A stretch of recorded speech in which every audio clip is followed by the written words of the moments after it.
Dobro. History. Archive. Okay, let's dive into one of military history's most incredible stories. This isn't just about a soldier, it's about the legend of a single man who basically became a force of nature. This is the story of Simo Häyhä. 505. Let that number sink in for a second. That's not a career total. That's the number of confirmed kills for one sniper in less than 100 days of fighting. It's a number that's so high it almost sounds made up. He became a ghost in the snow, this myth that was whispered in the frozen trenches. To his enemies, the soldiers of the Soviet Red Army, he wasn't even a man anymore. They gave him a name, a terrifying one, deadliest, the White Death. So the big question is, how? How on earth does one man, with a pretty simple rifle mind you, become the deadliest sniper in all of recorded history? Well, to understand the man, you first have to understand the impossible war he was fighting. So back in November 1939, the massive Soviet Union invaded tiny Finland. And just look at these numbers. It's the definition of a David versus Goliath conflict. The Soviets figured, hey, this will be over in a couple of weeks. But they didn't count on the Finnish people, the brutal winter, or a quiet farmer named Simo. So, what was the secret to Häyhä's almost supernatural skill? Well, you're not going to find it in some elite military academy. Nope, it was forged in the harsh, beautiful forests where he grew up. His entire life was, in a way, preparing him for this war. Think about it. His whole life before the war was the perfect, if unconventional, training ground. The back-breaking labor on the farm, that built incredible stamina. The patience he learned hunting in the dense woods, the discipline from the civil guard, it all came together to create the ultimate winter warrior. And get this, his skill was already legendary before the war even started. In one training competition, he hit a target 150 meters away 16 times in just 1 minute. We're talking about a bolt-action rifle, okay? You have to manually cycle every single round. That rate of fire is just insane. So what was this super weapon that let him do all this? You're probably picturing some high-tag experimental rifle, but the truth is actually way more interesting. He used his own personal rifle from the Civil Guard, a Finnish Sako M/2830. This wasn't just a rifle, it was his rifle. He knew it inside and out. It was a masterpiece built for the freezing cold, with a heavy barrel for accuracy, and a stock made from Arctic birch that wouldn't warp. It was an extension of him. And this is where his strategy gets really fascinating. Häyhä flat out refused to use a telescopic scope. While all the Soviet snipers were using modern optics, he stuck with old-school iron sights. And this decision, which seems totally backward, actually gave him a massive tactical advantage.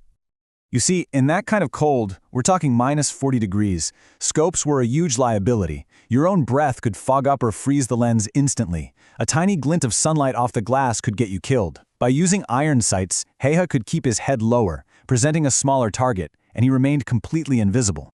And don't for a second think he was just a sniper. When the fight got up close and personal, he'd drop the rifle and pick up a swoomy submachine gun. And with that thing, he was a one-man wrecking crew, racking up hundreds more kills. He was, in every sense, a complete soldier. Okay, so his personal skill was off the charts. But it was amplified by this system of invisible warfare that just paralyzed the Red Army. This was about more than just shooting. It was about the art of not being seen. A big part of his success came down to this brilliant Finnish strategy called Modi tactics. You had these huge Soviet columns stuck on the roads. The Finns, on skis, would just glide through the forest, surround them, and chop the column up into little isolated pockets. Trapped, freezing, and starving, these pockets basically turn entire Soviet divisions into one big shooting gallery. So then Häyhä would add his own personal tricks that made him a literal ghost. He'd build up a little mound of snow in front of his rifle and pour water on it to freeze it solid. Why? So the muzzle blast wouldn't kick up a puff of snow and give away his position. He even kept snow in his mouth to cool his breath so you couldn't see the steam in the freezing air. Just genius. But for all his skill, for all his legendary status, Simo Häyhä was still a man, and his war came to an end in a single brutal moment, just days before the fighting stopped. So during this fierce counterattack, after weeks of the Soviets just throwing everything they had at finding him, snipers, artillery, you name it, he was finally hit. A Soviet soldier fired an explosive round, and it struck him right in the face. The impact was just devastating.